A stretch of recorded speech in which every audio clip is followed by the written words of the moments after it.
ഞാൻ എപ്പോഴാണോ നാട്ടിലേക്ക് വരുന്നത് അപ്പം മാത്രമായിരുന്നു. പിന്നെ അധികവും വിളിക്കുന്നവരെ ഞാൻ നിരുത്സാഹപ്പെടുത്തുമായിരുന്നു.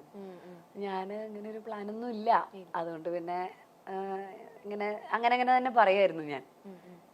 പിന്നെ ഇന്റർവ്യൂസിനാണെങ്കിലും ചോദിക്കുമ്പം ഞാൻ പലപ്പോഴും നമുക്ക് നോക്കാം അങ്ങനെ പറഞ്ഞിട്ടുണ്ടായിരുന്നുള്ളൂ.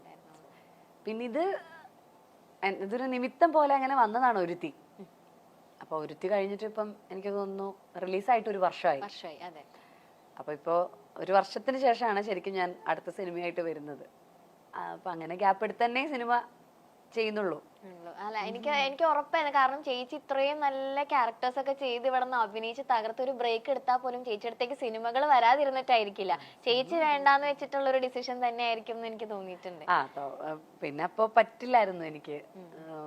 പക്ഷെ എപ്പോഴും നാട്ടിലേക്ക് വരണം എന്ന് ഭയങ്കരമായിട്ട് ആഗ്രഹിച്ച ആളായിരുന്നില്ലേ? ഭയങ്കരമായിട്ട്.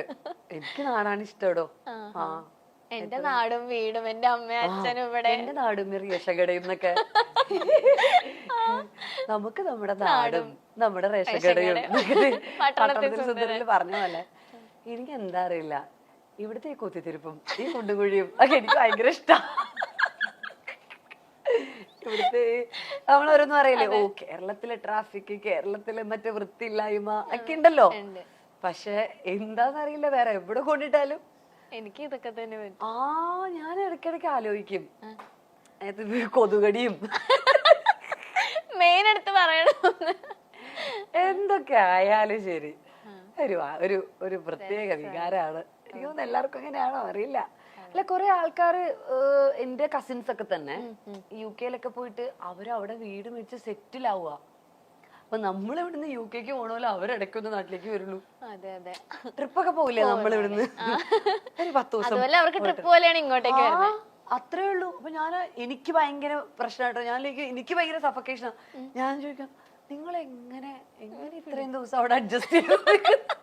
ഒന്ന് പറഞ്ഞു തരുമോ? അല്ല, നിങ്ങൾക്ക് ബുദ്ധിമുട്ടില്ല, നിങ്ങൾക്ക് നാട്ടിലോട്ട് വരാൻ കൊതിയാവില്ലേ എന്നൊക്കെ ചോദിക്കും. അവർക്കൊരു കുഴപ്പമില്ല, എനിക്കാണ് കുഴപ്പം. അച്ഛനും അമ്മയും എന്ത് ബഹളാണെങ്കിലും ലൊക്കേഷനിലൊക്കെ വെച്ചിട്ട് രാവിലെ ഷൂട്ട് ഉണ്ടാവുമല്ലോ, സൺറൈസ് ഒക്കെ ആന്ന് പറയുമ്പോഴത്തേക്ക് നേരത്തെ പോകണം.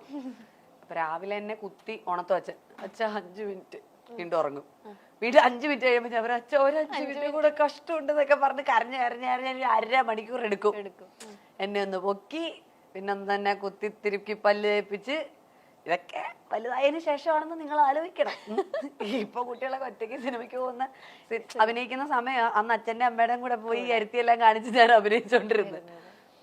അങ്ങനെ ഒക്കെ ആയ ഞാൻ ഇതൊരു സുപ്രഭാതത്തില് നമ്മൾ നാളെ എണീറ്റ് അങ്ങ് അമ്മയാവുകയാണല്ലോ എന്ന് വെച്ചാല്, ഓക്കെ ഗർഭിണിയാണ് എന്ന് വിചാരിച്ചപ്പോ നമുക്ക് പ്രത്യേകിച്ച് മാറ്റമൊന്നുമില്ല. ഇത് പ്രസവം കൂടെ കഴിയുന്നു, ഞാൻ അമ്മയായി, അത് സെറ്റല്ലേ. പക്ഷെ അതിലെന്തോ ഭയങ്കര ഒരു മാജിക് ഉണ്ട്.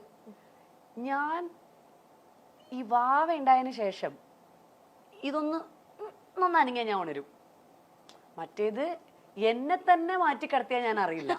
എന്തെങ്കിലും പൊക്കിയെടുത്ത് മറ്റേ ലാസർ മുതലാളിയെ കൊണ്ടുപോയില്ലേ ഫ്രണ്ട്സില്, അതുപോലെ കൊണ്ടുപോയാൽ പോലും ഞാൻ അറിയത്തില്ല. പക്ഷെ ഞാൻ ഒരു കുഞ്ഞു ശബ്ദം കേട്ടാൽ അപ്പൊ ഉണരും. അതിപ്പോഴും അപ്പോഴാണ് എനിക്ക് മനസ്സിലായത്, yes, I have become A mother. അവിടെയാണ് ഞാൻ അമ്മയായി എന്നുള്ളത്. അല്ലാതെ എൻ്റെ ഒരു കാര്യത്തിൽ അമ്മയൊന്നുമില്ല. പക്ഷെ ഇങ്ങനെയുള്ള ചില കാര്യങ്ങൾ വരുമ്പോ, അല്ലെങ്കിൽ അവന് വിശക്കുമ്പോ, അവന്റെ കൂടെ എവിടെയെങ്കിലുമൊക്കെ ഞങ്ങൾ ഒരുമിച്ച് ചെറുതായിരിക്കുമ്പോൾ പോകുന്ന സമയത്ത് അവന് വേണ്ട എല്ലാ മീലുകളും കഴിച്ചില്ലെങ്കിലും ഒക്കെ എൻ്റെ കയ്യിൽ പ്രിപ്പയർഡ് ആയിരിക്കും. അതൊക്കെ ഞാൻ അമ്മയായതിൻ്റെ ഭാഗമായിട്ട് എനിക്ക് ഞാൻ പോലും അറിയാതെ വന്ന റെസ്പോൺസിബിലിറ്റീസ് ആണ്. ഉള്ളിൽ നിന്ന് വന്ന റെസ്പോൺസിബിലിറ്റി, ഉറക്കത്തിൽ വന്ന റെസ്പോൺസിബിലിറ്റിയാണ് എനിക്ക് മനസ്സിലാകുന്നത്. എനിക്ക് അൺബിലീവബിൾ ആയിട്ടുള്ള ഇപ്പൊ ഞാനൊരു ചെറിയ അനക്കം കേട്ടാലും ഉണരും.